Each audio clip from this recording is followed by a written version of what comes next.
Welcome students, lesson plenary ইতিহাসের আরেকটা অধ্যায় তোমাদেরকে স্বাগত। তো অধ্যায় চেঞ্জ হয়নি, ইউনিটেই বলবো।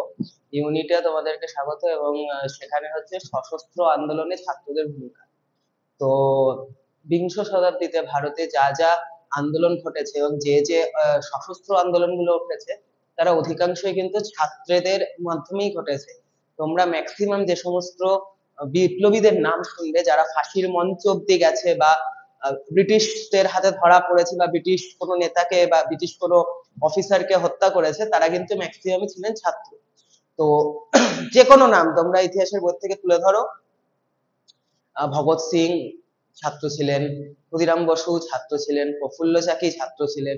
এদের সকলকে নিয়েই কিন্তু হচ্ছে মানে এই ছাত্ররাই মূলত, ছাত্র বলতে স্কুল কলেজের পড়ুয়ারাই এই যে সশস্ত্র আন্দোলন, সশস্ত্র বিদ্রোহী বিপ্লব যেগুলোকে বলা হয় সন্ত্রাস সৃষ্টির মাধ্যমে স্বাধীনতা সংগ্রাম, সেটা এই ছাত্রছাত্রীরাই করতেন। এখানে ছাত্রীদেরও ভূমিকা ইম্পর্টেন্ট রয়েছে। ঠিক আছে, তো আমরা এই পর্বটাকে ভাগ করছি 1925 থেকে 1935, এই 10 বছরের মধ্যে কি কি ঘটেছিল। মূলত এই ঘটনাগুলোকে কেন্দ্র করেই আমাদের আজকের এই ভিডিওটা। তো আজকের ভিডিওটা শুরু হচ্ছে কোথা থেকে, 1936 খ্রিস্টাব্দে এআইএসএফ জওহরলাল নেহরুর হাত ধরে প্রতিষ্ঠিত হচ্ছে লখনৌতে। এই এআইএসএফ হচ্ছে নিখিল ভারত ছাত্র সংঘ। ঠিক আছে, অল ইন্ডিয়া স্টুডেন্ট ফেডারেশন। বর্তমানে এটা সিপিআই এর যে পার্টি, সিপিআই যে পার্টিটা, তাদের ছাত্র সংগঠন হচ্ছে এআইএসএফ। একটা অদ্ভুত ব্যাপার দেখো, আমি অনেকবার আগে বলেছি হয়তো তোমাদের যে কংগ্রেসী বামপন্থী মনোভাবাপন্ন ব্যক্তিদের মধ্যে কিন্তু জওহরলাল নেহরুও পড়তেন এবং তিনি কিন্তু এআইএসএফ প্রতিষ্ঠা করছে। ঠিক আছে, মানে একদম পরবর্তীকালে যে এআইএসএফ সম্পূর্ণ বামপন্থায় বিশ্বাসী হয়ে উঠবে। তো এটা হচ্ছে আমাদের চ্যাপ্টারের একদম শেষ অংশ, তাও এটা আগেই রয়েছে তোমাদের সব বইতেই, তো আমি আগেই বলছি। এআইএসএফ প্রতিষ্ঠা করলেন এবং যাদের হাত ধরে সাংগঠনিক ভাবে বিপ্লবী কর্মসূচি শুরু হতে থাকলো ভারতে ছাত্রদের মাধ্যমে। ঠিক আছে, তো এরপরে আমরা চলে আসবো বেঙ্গল ভলেন্টিয়ার্স তৈরি করে হেমচন্দ্র ঘোষ 1928 খ্রিস্টাব্দে। কোথায়? ঢাকায়। তো এই বেঙ্গল ভলেন্টিয়ার্স কি ছিল? এই 1928 খ্রিস্টাব্দেই সুভাষচন্দ্র বসু কলকাতায় একটা সৈন্যবাহিনী বানিয়ে যেটাকে মার্চ করান, মানে মার্চ করান বলতে রাস্তায় তোমাদের নিয়ে নামেন। প্রায় 5,000 জন লোক ছিলেন, তাদেরকে আমি সৈন্যই বলবো, যদিও তারা কোনো যুদ্ধ করেনি। এবং নেতাজি পরবর্তী সময়ে আরো বেশি ভাবে মানে নর্মাল পলিটিক্সে ঢুকবেন, সশস্ত্র আন্দোলনে কিন্তু তিনি অনেক পরে আসছেন।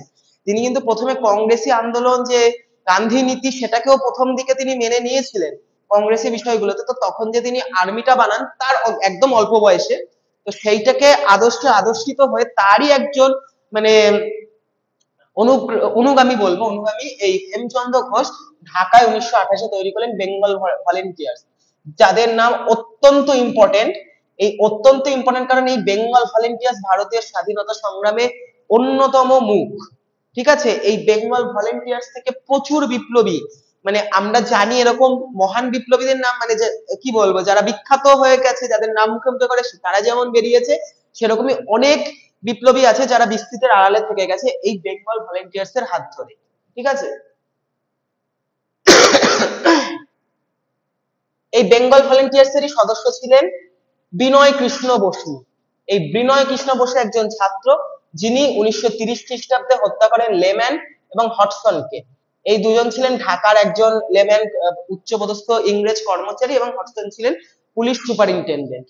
তো এই গুলিতে লেম্যান মারা যান এবং হডসন পরবর্তীতে সুস্থ হয়ে ওঠে। ঠিক আছে, এরপরের ঘটনাটা হচ্ছে অত্যন্ত ইম্পর্টেন্ট। 1930 8 ডিসেম্বর এর ওপর সিনেমাও হয়েছে, 8-12 বলে, 8-12 বলে একটা সিনেমা হয়েছে বাংলাতে।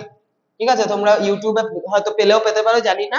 এর একটা বিখ্যাত গান স্বাধীনতা দিবসে এখন খুব চলে, অরিজিৎ সিং এর গাওয়া, যে না তোর ছেলেরা ঘর ছেড়েছে শহীদ হবে দেশ, এরকম কিছু, শহীদ হবে বেশ না স্বাধীন হবে দেশ, এরকম একটা লিরিক্স ছিল। তো এই 8-12 সিনেমাটা কেন্দ্র করে হয়েছিল 1930-এর 8 ডিসেম্বর। বিনয় বসু, বাদল গুপ্ত এবং দীনেশ গুপ্ত, তিনজন ছাত্র। বিনয় বসু ছিলেন মেডিকেল ছাত্র, বাদল গুপ্ত এবং দীনেশ গুপ্ত ছাত্র ছিলেন। কলকাতার রাইটার্স বিল্ডিং এ তারা অভিযান করেন এবং সেখানে সিমসন নামক পুলিশ কর্তা এবং আরো একজন ব্রিটিশ আধিকারিককে হত্যা করেন এবং প্রচুর ব্যক্তিকে তারা জখম করে ধরা পড়েন এবং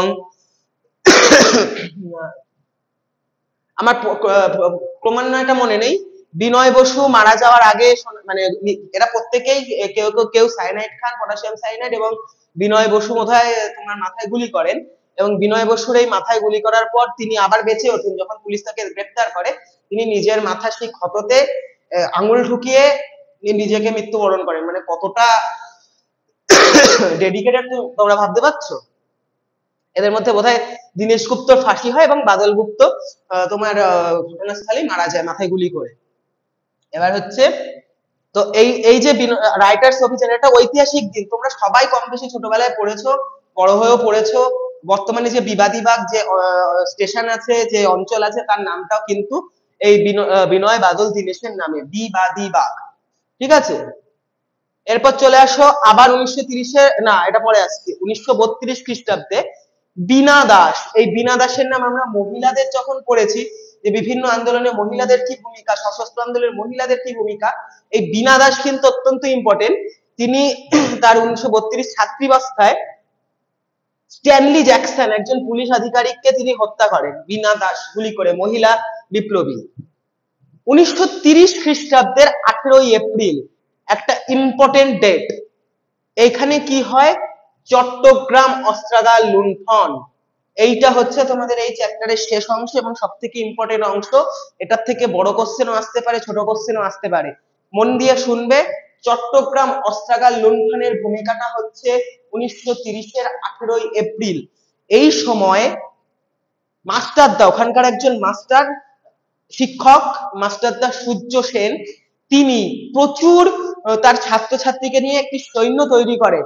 ঠিক আছে, এই সৈন্যটা তারা এবার তো সৈন্যদের কোনো একটা অপারেশনে নামতে হবে। প্রথম অপারেশনটা কে করেন, প্রীতিলতা ওয়াদ্দেদার। প্রীতিলতা ওয়াদ্দেদার চট্টগ্রামের যে ব্রিটিশ ক্লাব সেখানে আক্রমণ করেন এবং এলোপাথারি গুলি চালিয়ে বহু ব্যক্তিকে হত্যা এবং আহত করেন। এইখানেই কিন্তু এই সেই ব্রিটিশ ক্লাব যেখানে লেখা ছিল dogs and natives are not allowed, এবং প্রীতিলতা ওয়াদ্দেদার পালানোর সময় সঙ্গীদের পালানোর ব্যবস্থা করে দেন এবং নিজে সেই সময় তোমার পটাশিয়াম সাইনাইড খেয়ে মৃত্যুবরণ করেন। অর্থাৎ প্রীতিলতা ওয়াদ্দেদার এই চট্টগ্রাম অস্ত্রাগার লুণ্ঠনের সাথে যুক্ত। এবং এই মাস্টারদা সূর্য সেন আরো যারা ছিলেন, গণেশ ঘোষ, অনন্ত সিংহ, কল্পনা দত্ত, তারকেশ্বর দত্ত, এরা সকলে মিলে এই চট্টগ্রাম অস্ত্রাগারকে দখল করে। এবং এই একটা অঞ্চলের অস্ত্রাগার দখল করে নেওয়া মানে কিন্তু সেই অঞ্চলটা চলে গেল এই মাস্টারদার অধীনে, এবং তারা সেখানে স্বাধীনতা ঘোষণা করেন। চট্টগ্রাম প্রায় 2 দিন স্বাধীনতার আন্ডারে ছিল। পরে ব্রিটিশ সৈন্যরা এবং পুলিশরা তাদেরকে ধাওয়া করে, বাইরের থেকে অস্ত্র নিয়ে আসে এবং জালালাবাদ পাহাড়, জালালাবাদ পাহাড়ে রক্তক্ষয়ী যুদ্ধ হয় এবং এই যুদ্ধে আহত এবং নিহত অনেকেই হয়েছিলেন। গণেশ ঘোষ, অনন্ত সিংহ এবং তারকেশ্বর দত্তের সাথে মাস্টারদা সূর্য সেনও পালিয়ে যান। গণেশ ঘোষ পরবর্তীকালে লুকিয়েছিলেন এবং পরবর্তীকালে যে তেভাগা আন্দোলন হবে, তেভাগা আন্দোলন, এটা আমরা পরে হয়তো পড়বো, তেভাগা আন্দোলনে অংশগ্রহণ করবে। এবং কল্পনা দত্ত এবং তারকেশ্বর দত্ত এনারাও পালিয়ে যান। তারকেশ্বর দত্ত এবং তোমার মাস্টারদা এইখানে 1933 সালে 1933-এ গ্রেপ্তার হন। 1933-এ তারা গ্রেপ্তার হন এবং 1934-এ জানুয়ারি মাসে দুজনেরই ফাঁসি হয়। গণেশ ঘোষ কিন্তু একজন ইম্পর্টেন্ট নাম ভারতের ইতিহাসে। তিনি যেমন সেই রক্তক্ষয়ী আন্দোলনে অংশগ্রহণ করেছিলেন ব্রিটিশদের বিরুদ্ধে, তেভাগা আন্দোলনে তিনি অংশগ্রহণ করেছিলেন। পরবর্তীকালে তিনি বামপন্থাটাকে বেছে নেন এবং সিপিআই বা সিপিএম, মোস্ট প্রবাবলি সিপিআই এর হয়ে ভোটে লড়েন এবং ভারত এই পশ্চিমবঙ্গ থেকে এমপি পদ লোকসভায় তিনি গেছিলেন। অর্থাৎ সুদীর্ঘ তার জীবনেই গণেশ ঘোষের। ঠিক আছে, কিন্তু তার এই মাস্টারদার অধীনে চট্টগ্রাম অস্ত্রাগার লুণ্ঠনটা ছিল ছাত্রাবস্থায়। ঠিক আছে, তো এই হচ্ছে ছাত্রদের সশস্ত্র আন্দোলনের একটা রূপরেখা। এছাড়াও যাদের নাম বললাম সারা ভারত জুড়ে প্রচুর নাম আছে। ঠিক আছে, প্রচুর নাম আছে, গুণে শেষ করতে পারবো না। ওদের চ্যাপ্টার ওয়াইজ যা যা নাম আছে আমি এগুলো বললাম। ক্ষুদিরাম বসু, প্রফুল্ল চাকি নিয়ে আগেও তোমাদের বলেছি, তাদের নাম যেমন আছে, আরো অনেক নাম, মানে আমি অরবিন্দ ঘোষের নাম, অরবিন্দ ঘোষের ভাইয়ের নাম, মানে শেষ করা যাবে না, এরকম এত নাম রয়েছে। তো সেইখানে কিন্তু এই নামগুলো ইম্পর্টেন্ট, এবং এইগুলোই মন দিয়ে পড়বে পরীক্ষায়, এর থেকে প্রশ্ন আসবেই একটা না একটা, শর্ট কোশ্চেন তো অবশ্যই আসবে। তো মন দিয়ে পড়ো, এবং কোনো অসুবিধা থাকলে আমাকে ভিডিওর কমেন্টে জানিও, বা টেলিগ্রামে মেসেজ করো, আমি তার উত্তর দেওয়ার চেষ্টা করবো। আজকের মতো এইটুকুই, থ্যাংক ইউ।